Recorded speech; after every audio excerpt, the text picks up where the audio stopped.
कृष्णा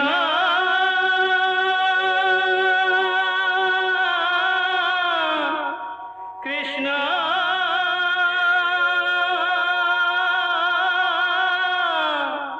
हरे कृष्णा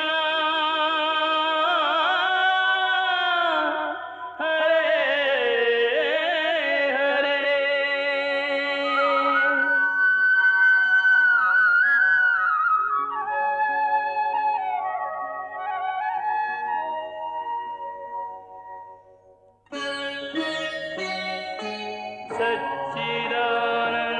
सच्चिदानन्दरूपाय विश्वोत्पत्त्यादिहेतवे तापत्रयविनाशाय श्रीकृष्णाय वयं नमः।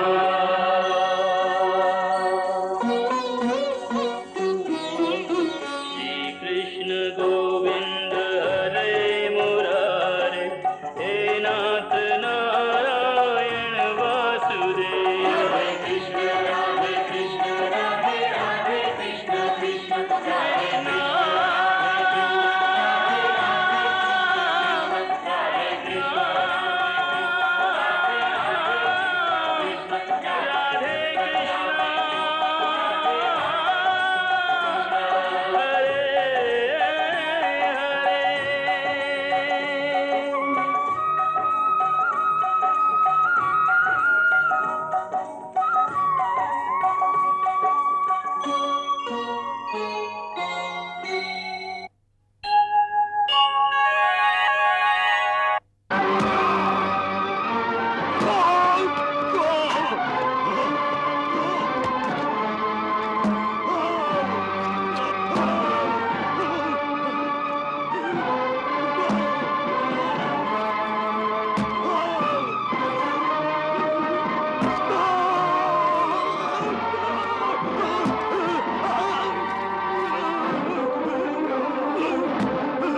दुर्योधन! दुर्योधन! युवराज! युवराज! युवराज, आपकी ये दशा।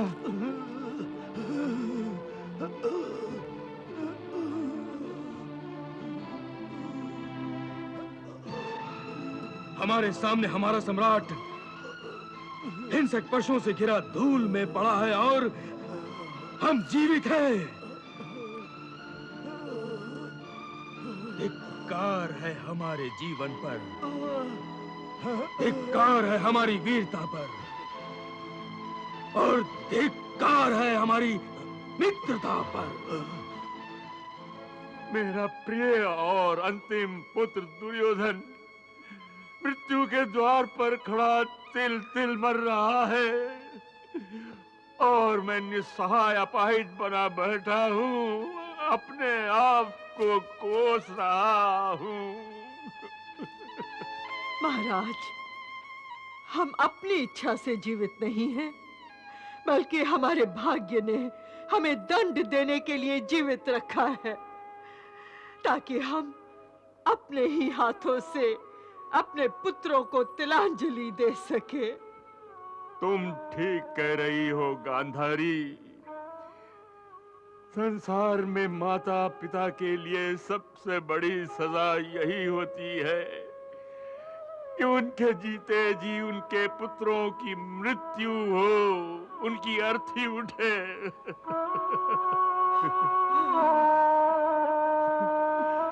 प्रारब्ध ने हमें बहुत बड़ी सजा दी है और मैं पाषाण की मूरत बना सब कुछ सहन कर रहा हूँ। मेरे हृदय के टुकड़े नहीं हुए, मुझे मौत नहीं आई।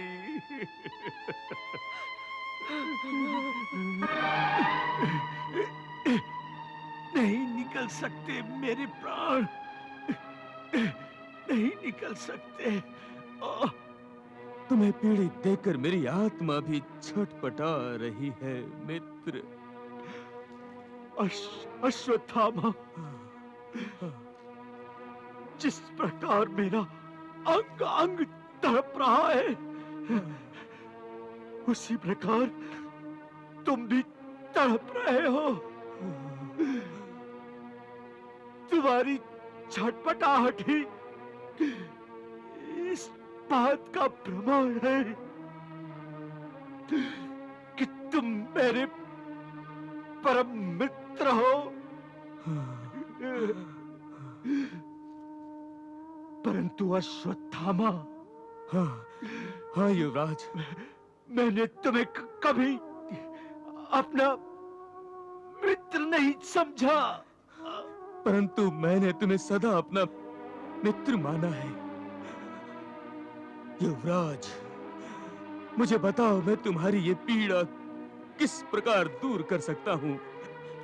बताओ, बताओ, मैं क्या करूँ तुम्हारे लिए? मैं नहीं अश्वत्थामा, मेरी पीड़ा तो केवल मेरे मरने के पश्चात ही समाप्त होगी।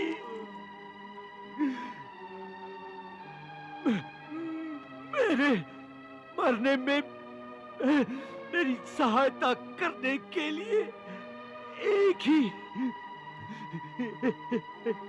ही तरीका है कि तुम मुझे उन 5 पांडवों के सिर ला दो, सिर ला दो बस।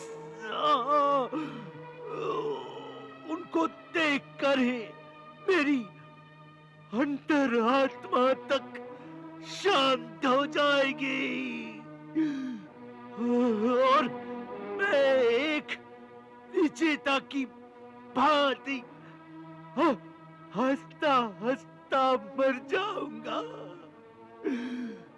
परलोक में एक विजेता की भांति चला जाऊंगा। मित्र, मैं कृपाचार्य कृतवर्मा के सामने तुम्हारे रक्त से सनी हुई इस मिट्टी को अपने हाथों में लेकर प्रतिज्ञा करता हूं कि जिन पांडवों ने तुम्हारे रक्त को मिट्टी में मिलाया है, मैं उन पांडवों को मलियामेट कर दूंगा।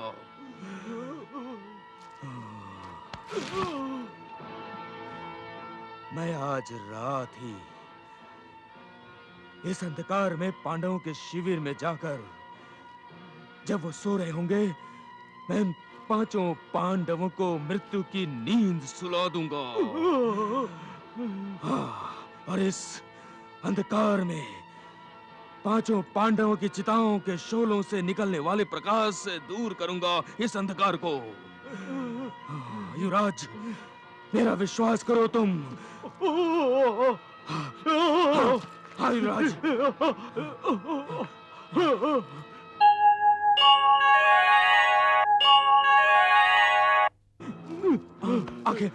आंखें खोलो युवराज, आंखें खोलो युवराज, युवराज आंखें खोलो तुम, आंखें खोलो युवराज, युवराज, युवराज आंखें खोलो। युवराज, अश्वत्थामा, मेरी आंखें बंद हो रही हैं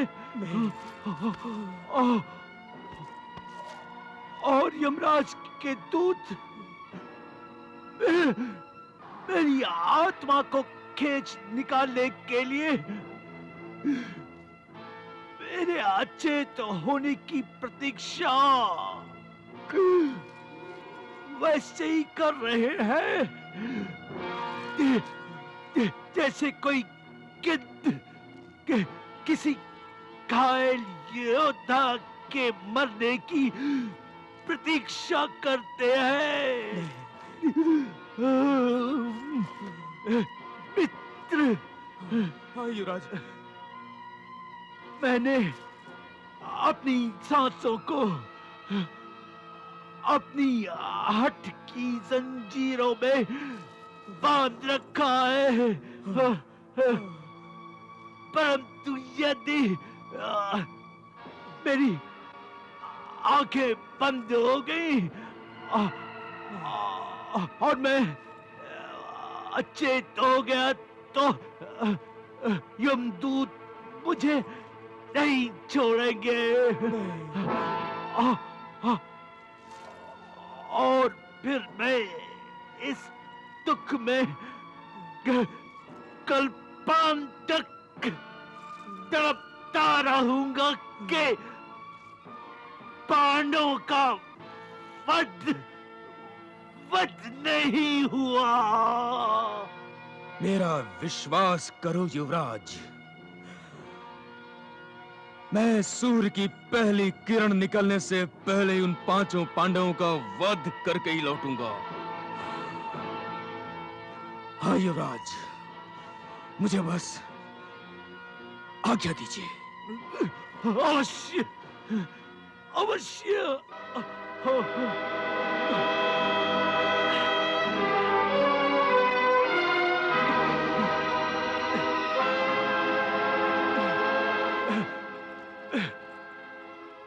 मित्र, मैंने अपने रक्त से तुम्हारे माथे पर तिलक करके तुम्हें अपना सेनापति बनाया है।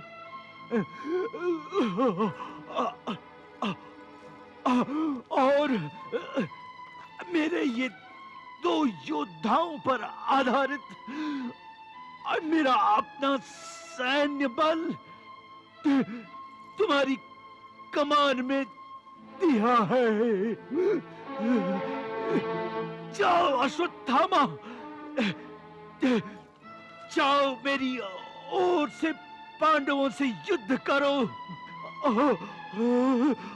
और मेरी विजय का समाचार मुझे सुनाओ। जाओ अश्वत्थामा, जाओ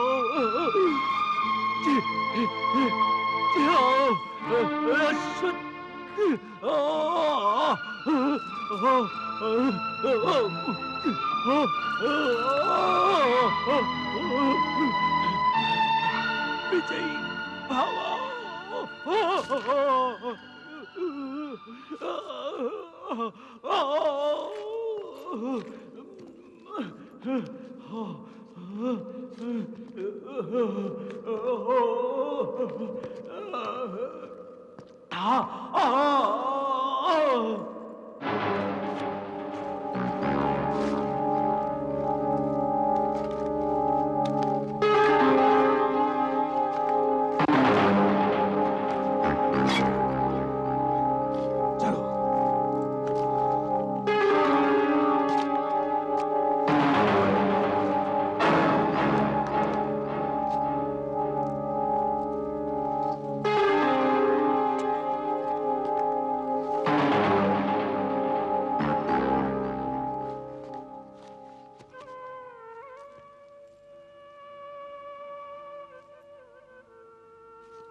प्रणाम पितामह। प्रणाम पितामह। सौभाग्यवती भव। पितामह, आपका ये आशीर्वाद सत्य हो गया है। कदाचित आपके इस आशीर्वाद ने ही इस महान नरसंहार में मेरे सुहाग की रक्षा की है और मुझे अखंड सौभाग्यवती बनाए रखा है। अरे पगली, मैंने तेरे सुहाग की रक्षा नहीं की है, बल्कि वासुदेव श्री कृष्ण ने मेरे आशीर्वाद की लाज रखी है।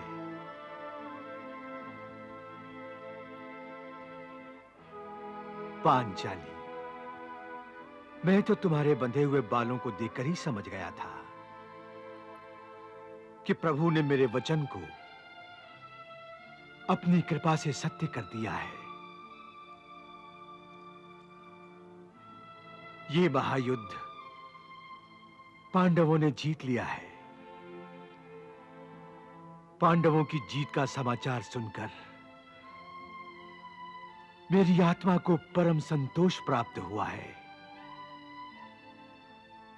हे केशव, तुमने मेरे मन का सारा बोझ हटा दिया है। अब मैं निश्चिंत होकर अपने प्राण त्याग सकूंगा। नहीं पितामह, ऐसा कहकर आप हमारी जीत को हार में ना बदलिए। आपके बिना ये जीत भी हमारे लिए हार से बुरी होगी।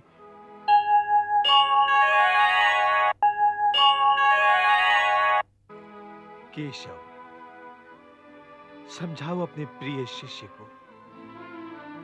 हे पितामह, हे कुरुश्रेष्ठ, मैं समस्त पांडवों को आपकी शरण में लाया ही इसलिए हूं कि आप इन्हें कुछ शिक्षा दें, ताकि आपके ये पौत्र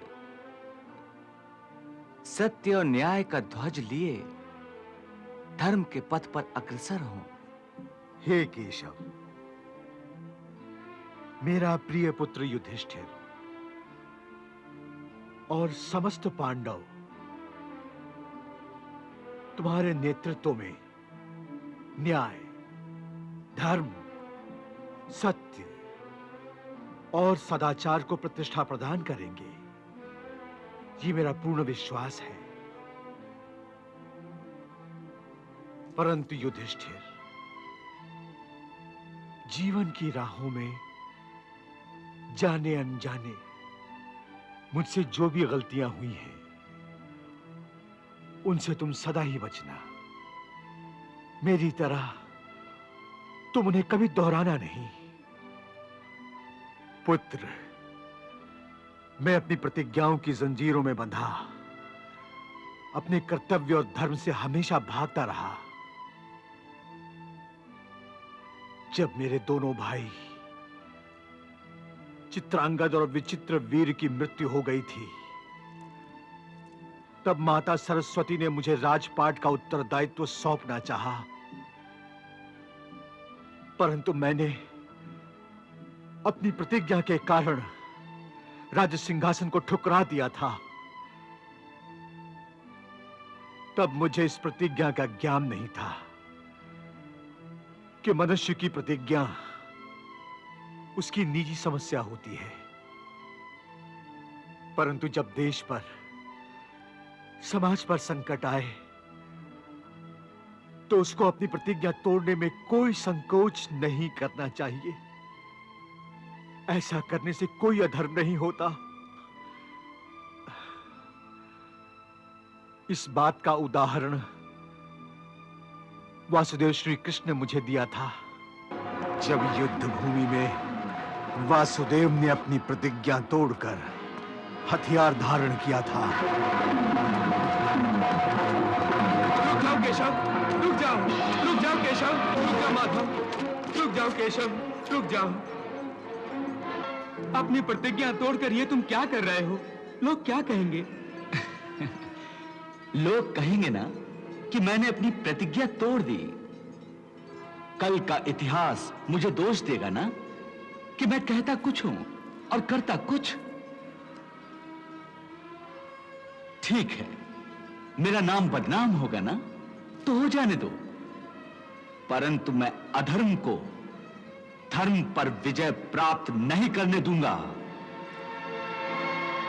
मैंने मानव रूप में अवतार इसलिए लिया है कि अधर्मियों को जीतने का अवसर ना दूं। मेरा जन्म ही धर्म की रक्षा के लिए हुआ है।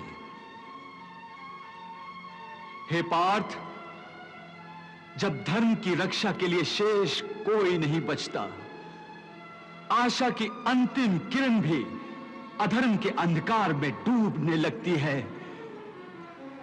जब मेरा अर्जुन भी कायर हो जाता है, तब मैं स्वयं आता हूं धर्म की सुरक्षा के लिए। पुत्र युधिष्ठिर, वासुदेव ने यह उदाहरण इसलिए भी दिया था कि एक योद्धा को चाहे रणभूमि हो या कर्मभूमि, अपने अंतर में होने वाले द्वंद्व को पहले समाप्त करना चाहिए। जो अपने आप पर विजय पा लेता है वो एक सफल योद्धा, एक सफल शासक बन जाता है, और जो अपने आप पर विजय नहीं पाता वो प्रतिशोध में अंधा हो जाता है और एक योद्धा होकर भी कायर बन जाता है।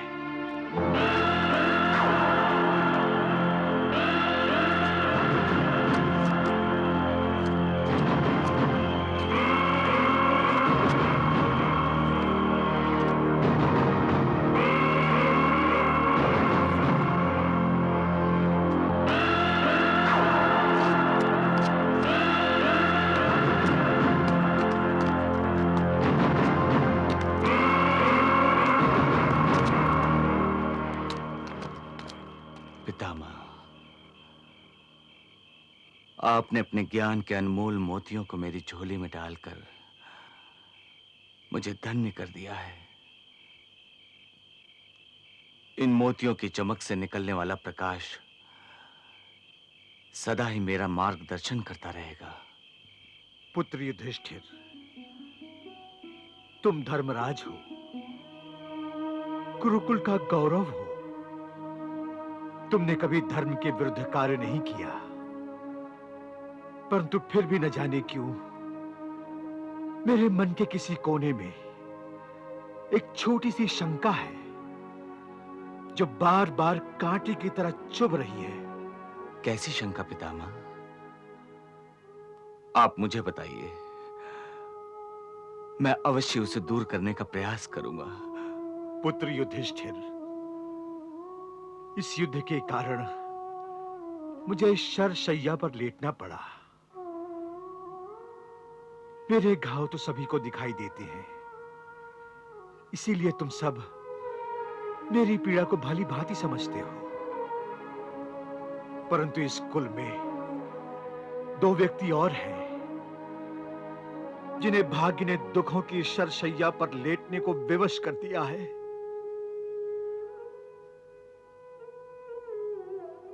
उनके घाव किसी को दिखाई नहीं देते, नहीं उनके घावों से रक्त बहता है, क्योंकि दुखों के बाणों ने उन दोनों की आत्माओं को छलनी कर डाला है।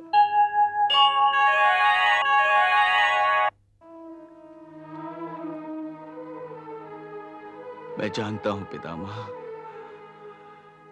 कि आप महाराज ताज श्री धृतराष्ट्र और माता श्री महारानी गांधारी की बात कर रहे हैं। हाँ पुत्र, मैं उन्हीं अभागों की बात कर रहा हूं। पुत्र, मेरी यही इच्छा है कि तुम गांधारी और धृतराष्ट्र को अपनी माता और पिता ही समझना। गांधारी और कुंती में कोई अंतर न करना। गांधारी को व्यंग के पत्थरों से कभी घायल न करना पुत्र, वरना वो दुखियारी मर जाएगी। पितामह, आपने हमारे बारे में ऐसा सोचा क्यों? आप नहीं जानते कि केवल ताजश्री और आपके आदर में द्यूत सभा में हम सभी पांडव चुपचाप बैठे रहे। अन्यथा ये युद्ध जो हमने अब लड़ा है, हम उस समय भी लड़ सकते थे। यदि मैं उस समय केवल अपनी जिह्वा को हिला देता तो सबके सामने ताजश्री का अपमान हो जाता पितामह।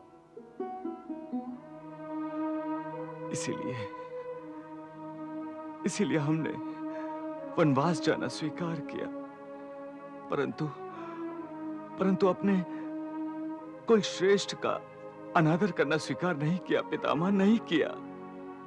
मैं जानता हूं पुत्र, तुम बड़े ही आज्ञाकारी हो। मुझे तुम पे गर्व है कि जो संस्कार मैंने तुम्हें दिए हैं उसका पालन तुम भली भांति कर रहे हो। परंतु आशंका थी, मुझे यह आशंका थी कि कहीं क्रोध और द्वेष की भावना युद्ध में पांडवों की जीत के बाद तुम में से किसी को सदाचार के रास्ते से भटका न दे। विश्वास रखिए पितामह, मेरे जीते जी कोई भी पांडव मेरी आज्ञा का उल्लंघन नहीं करेगा और न ही किसी भी कुल श्रेष्ठ का अपमान करेगा। साथ ही मैं आपको यह भी बता दूं पितामह कि हम माता कुंती और माता गांधारी में कोई अंतर नहीं करते। महारानी गांधारी और तात श्री धृतराष्ट्र को हम पहले भी माता पिता समझते थे और अब भी समझते हैं। महाराजा धृतराष्ट्र और महारानी गांधारी के प्रति तुमने मेरी चिंता दूर कर दी है पुत्र। आपको चिंता नहीं, हम पर भरोसा करना चाहिए पितामह। यदि आपके मन में अब भी कोई शंका है तो मैं अपना दिल खोलकर आपके सामने रख देता हूं।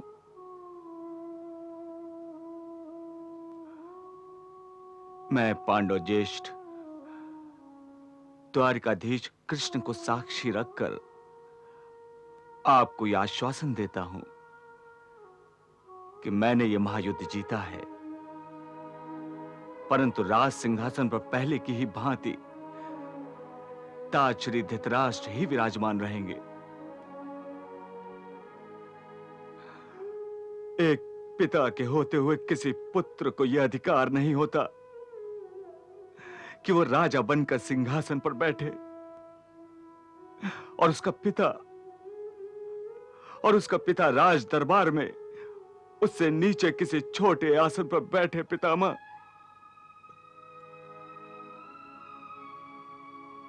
वाह वाह बड़े भैया वाह, आज आपने पुत्र धर्म को इतनी ऊंची गरिमा दी है कि आपका कद आकाश से भी ऊंचा दिखाई देने लगा है।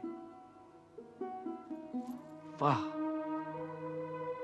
मुझे तुमसे यही आशा थी पुत्र, यही आशा थी। तुम सचमुच धर्मराज हो।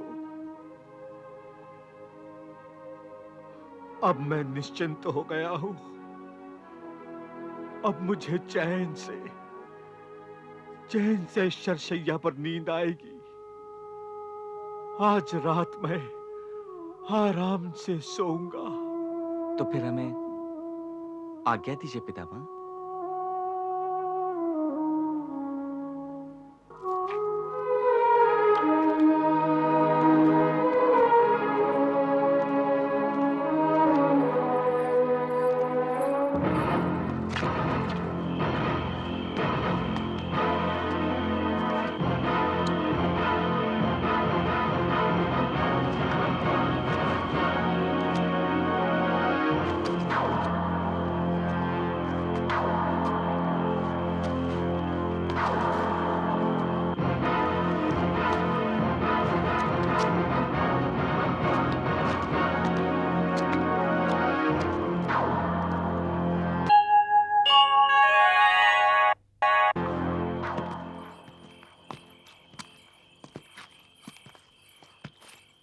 सारथी जी, रथ घुमा लो। क्यों केशव, शिविर में नहीं चलेंगे? नहीं बड़े भैया, आज रात हम शिविर में नहीं बल्कि हम ओगवती नदी के तट पर चलेंगे। परंतु क्यों केशव? नर हत्या का प्रायश्चित करने के लिए। नर हत्या प्रायश्चित? हां बड़े भैया, इस महायुद्ध में अपने क्षत्रिय धर्म का पालन करते हुए आप सब ने बड़ी वीरता दिखाई है। युद्ध में शत्रु का वध करना ही एक वीर का धर्म होता है और उस धर्म का पालन आप सब ने बड़ी शान से किया है। परंतु शास्त्र मत के अनुसार आप सबने नर हत्या का पाप भी किया है। इसी नर हत्या के पाप से मुक्ति पाने के लिए शास्त्रों में प्रायश्चित कर्म का विधान है। उसी प्रायश्चित कर्म के लिए मैं आप सबको ओगवती नदी के तट पर ले जा रहा हूं। परंतु मधुसूदन, यह कार्य तो कल भी हो सकता है। मैंने सोचा था कि इतनी रातों की नींद इकट्ठा हुई है, आज मजे से डटकर सोएंगे।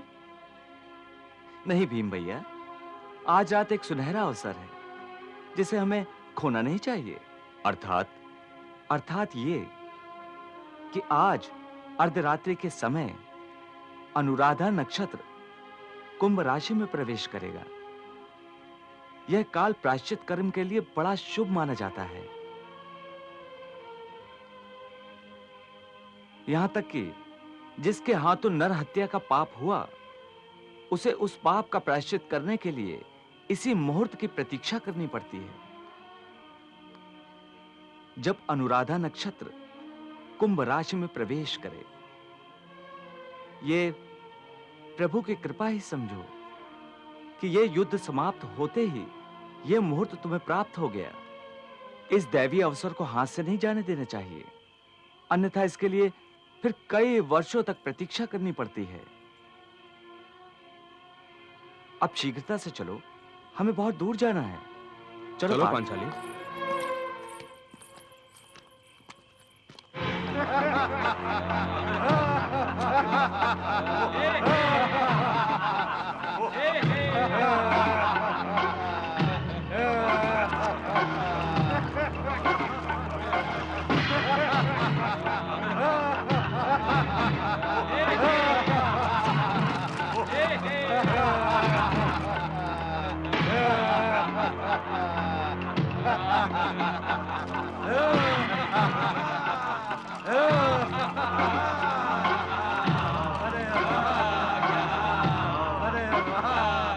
विजयोत्सव मना रहे हैं पांडव, परंतु मैं इनकी विजय को पराजय में बदल दूंगा। सर्वनाश कर दूंगा मैं, सर्वनाश। उत्तेजित होना ठीक नहीं अश्वत्थामा। क्रोध के आवेश में हमसे कहीं कोई भूल ना हो जाए। जब तक पांडव सो नहीं जाते, हम कुछ नहीं कर पाएंगे। हमें थोड़ी प्रतीक्षा करनी होगी अश्वत्थामा। हाँ, समझे? प्रतीक्षा तो अब पांडव कर रहे हैं अपनी मृत्यु की।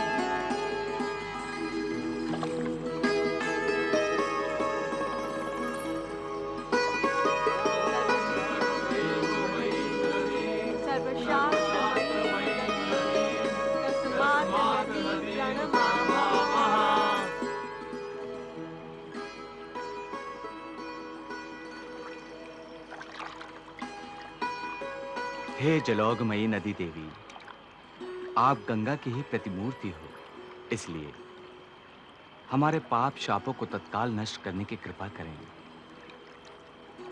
अंधकार को मिटाने वाला यह दीपक हम आपको समर्पित करते हैं।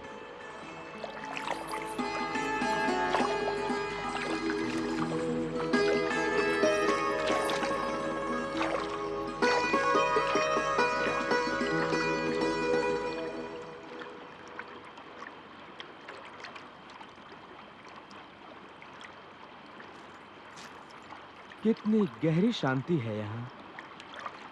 हाँ, ऐसा लग रहा है कि मन में लगी आग अब शांत होने लगी है। इस शांति का अनुभव करते हुए आज प्रतीत हो रहा है कि पिछले 13 वर्षों तक हम कितने अशांत थे। परंतु इस शांति को पाने के लिए हमें कितने ही बलिदान देने पड़े हैं। बड़े भैया, बलिदान त्याग और समर्पण के बिना मन को शांति प्राप्त नहीं होती। हाँ केशव, अपने मन की शांति को प्राप्त करने के लिए हमने सदा ही भारी मोल चुकाया है।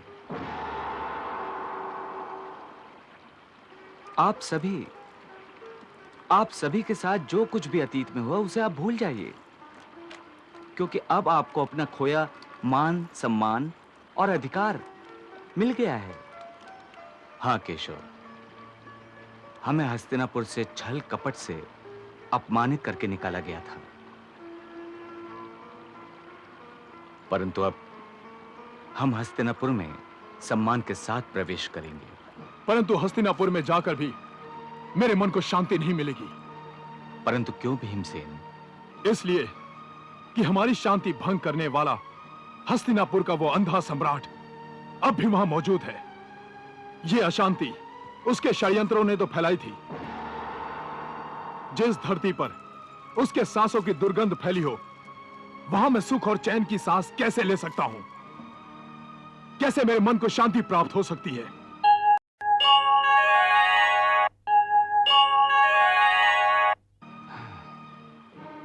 भीम भैया, युद्ध तो अब समाप्त हो गया है, परंतु आपके मन से द्वेष की भावना अब भी समाप्त नहीं हुई है। परंतु भीमसेन, सम्राट धृतराष्ट्र ने हमारे साथ जो कुछ भी किया, उसकी भयंकर सजा उन्हें मिल चुकी है। हाँ। उनके सारे के सारे पुत्र मारे जा चुके हैं।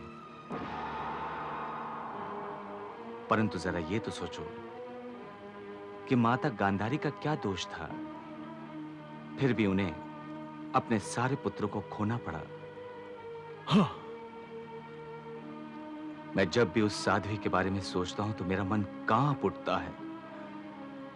मेरी अंतरात्मा मुझे माता गांधारी का अपराधी समझती है भीमसेन। परंतु मैं अपने आप को अपराधी नहीं समझता। यह तुम्हारे अंदर का द्वेष बोल रहा है। पर माता गांधारी के 100 के 100 पुत्रों को मारने के बाद तुम्हें कोई भी अधिकार नहीं है कि तुम अपने अंदर द्वेष को पालो। मैं कोई ऋषि मुनि नहीं जो अपने मन की भावना पर नियंत्रण रखूं। जो मेरे मन में है वो छुप नहीं सकता, चाहे वो आवेश हो या द्वेष। यदि ऐसा ही द्वेष माता गांधारी के मन में हो कि तुमने उनके 100 के 100 पुत्रों को मार दिया तो क्या? भीमसेन, तुम्हें माता गांधारी की शक्ति के बारे में पता नहीं है। यह तो अच्छा है कि उन्होंने अपनी आंखों पर पट्टी बांध रखी है। यदि उन्होंने पट्टी खोलकर तुम्हें द्वेष के साथ देख भी लिया तो तुम वहीं के वहीं भस्म हो जाओगे। इसलिए मैं कहता हूं भीमसेन कि तुम अपने क्रोध पर संयम रखना सीखो। अपने मन में से द्वेष और घृणा के विकारों को निकालकर उन्हें स्वच्छ और निर्मल कर दो। फिर तुम्हें चारों ओर शांति ही शांति का आभास मिलेगा भीमसेन। सम्राट, इस नदी के तट पर सभी को मना शांति का आभास हो रहा है, परंतु अचानक न जाने मेरा मन क्यों अशांत होने लगा है।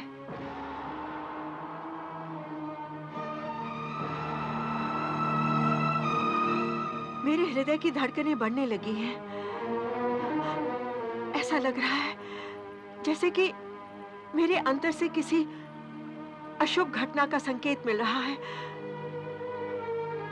मुझे भय लगने लगा है केशव, मुझे भय लगने लगा है।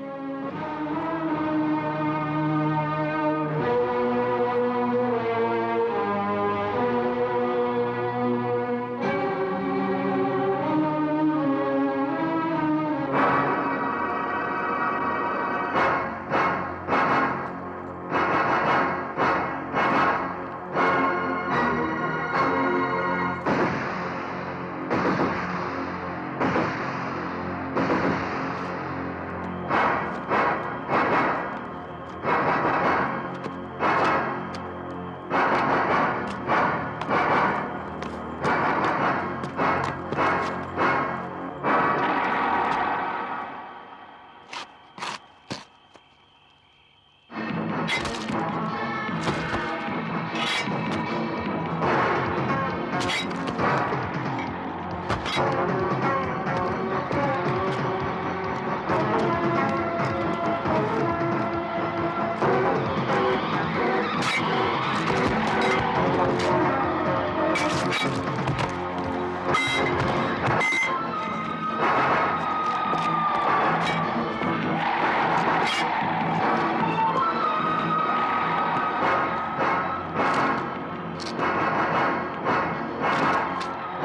है?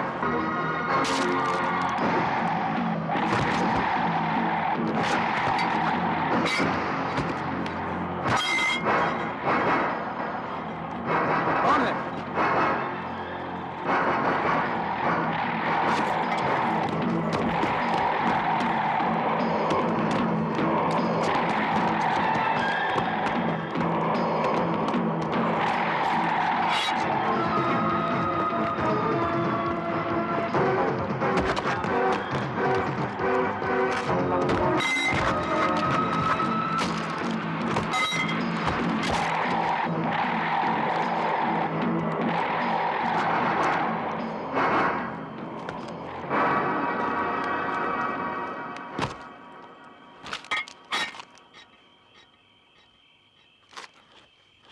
मामा श्री, इस तंबू पर जो ध्वजा लहरा रही है उससे पता चलता है कि यह नकुल का शिविर है।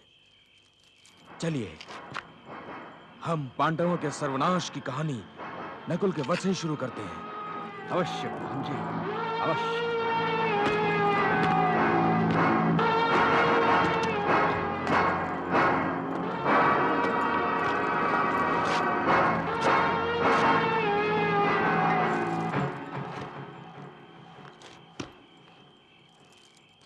धृष्टद्युम्न,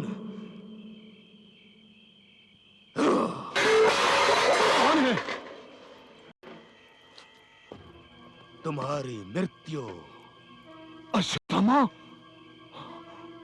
हे कायर धृष्टद्युम्न, तूने मेरे पिता की हत्या चेत अवस्था में की थी, परंतु मैं तुझे सचेत अवस्था में मारूंगा।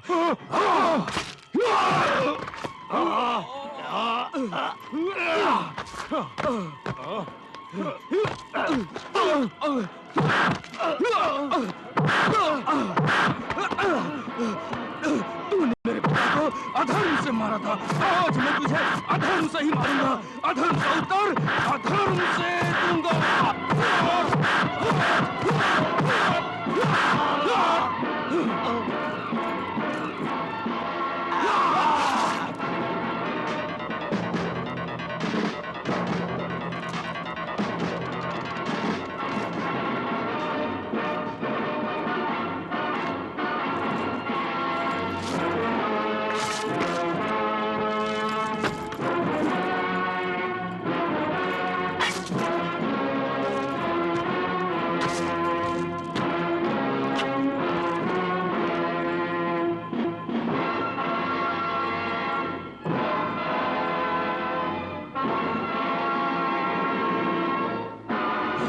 मामा श्री, मैंने पापी धृष्टद्युम्न की हत्या करके अपने पिता का प्रतिशोध ले लिया।